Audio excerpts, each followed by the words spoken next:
yaz etdi tanış, sen bulud mənsə yağış. Desən ol xəlvət otaq, mən gəlim qarış-qarış. Otağına mehman olum, sənə belə qurban olum, sənə belə qurban olum. Gəl yağım izlərinə, süzülüm gözlərinə, sənə səssiz sarılım, qarışım sözlərinə. Ruhumda leysan olum, sənə belə qurban olum, sənə belə qurban olum, sənə belə qurban olum. Dərd ol, dərmanın olum, ruh ol, mən canın olum. Əksini gözümdə çəkir, ey baxım heyranın olum. Sən dedin sultanın olum, bir ömür cananın olum. Ölüncə sən ol yanımda, ay sənin qurbanın ol, ay sənin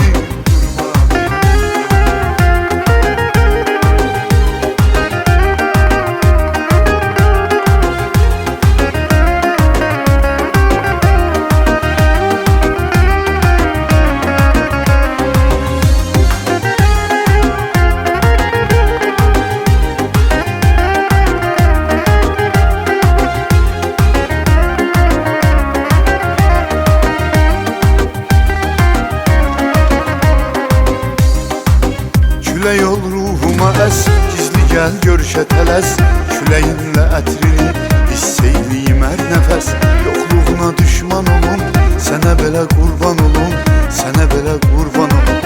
Ürəyim sənlə gülür, çünki dərdindən ölür. Qəlbimin də qəlbi var, onu da sənlə bölür. Qoyma mən peşman olum, sənə belə qurban olum, sənə belə qurban olum, sənə belə qurban olum.